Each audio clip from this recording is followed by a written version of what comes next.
Il est au cœur de la soirée anniversaire des 50 ans du Fort Antoine.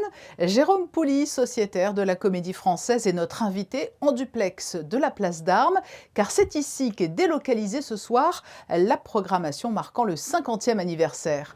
Bonsoir Jérôme Pouly. Bonsoir Patricia. C'est un lieu plutôt original, cette place du marché, mais cela correspond bien aux lectures que vous allez proposer avec la cuisine des auteurs. Exactement, complètement. On est même au cœur du sujet puisque effectivement la cuisine des auteurs, c'est un spectacle qui est une ode à la gastronomie, et pour faire de la gastronomie, forcément il faut des ingrédients.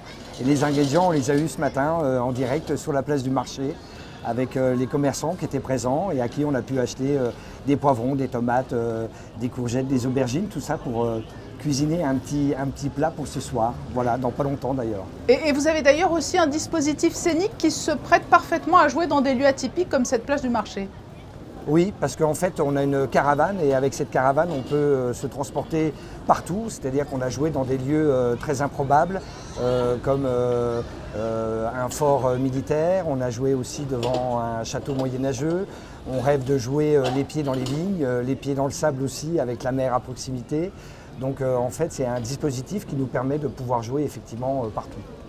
Le conteur que vous incarnez dans ce spectacle est un amoureux de la bonne chère, et l'on se rend compte au fil des lectures que de nombreux auteurs ont fait référence au patrimoine gastronomique, d'Alexandre Dumas à Colette, en passant par Victor Hugo, Honoré de Balzac ou bien évidemment Rabelais. Je suis parti du dictionnaire de cuisine d'Alexandre Dumas.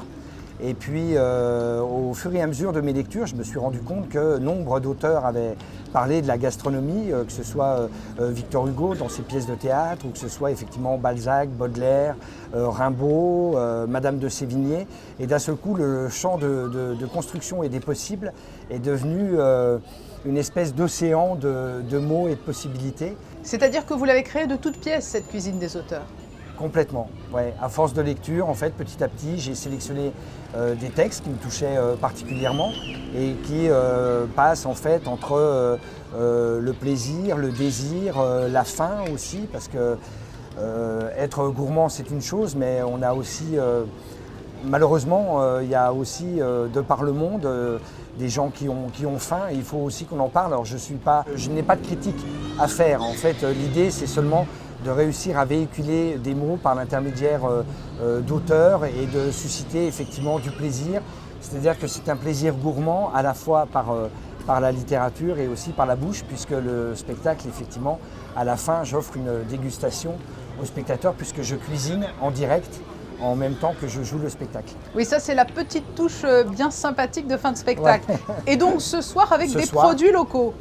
Partout où je joue, je suis pour promouvoir le circuit court, le circuit local, mettre en avant des produits, parce que non seulement je cuisine avec effectivement les produits du terroir dans lequel je joue, mais à la suite aussi de la représentation, il y a une rencontre dégustation avec les producteurs locaux.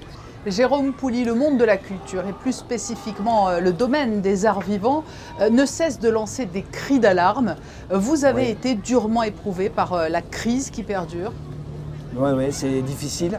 Nous, on a la chance effectivement là de pouvoir jouer à Monaco, mais sur le nombre de dates qui étaient prévues, beaucoup ont été effectivement annulées. Donc on se rend compte de la chance qu'on a de pouvoir jouer ce soir à Monaco. C'est important. Après, c'est difficile effectivement pour la profession, encore plus évidemment pour les intermittents du spectacle qui n'ont en fait que ça comme ressource particulièrement. Et Jérôme Pouly, sociétaire de la Comédie Française, merci d'avoir répondu à notre invitation à l'occasion de cette étape monégasque qui va permettre de fêter le 50e anniversaire du Fort Antoine de la plus jolie des manières. Tout à fait. Merci Patricia.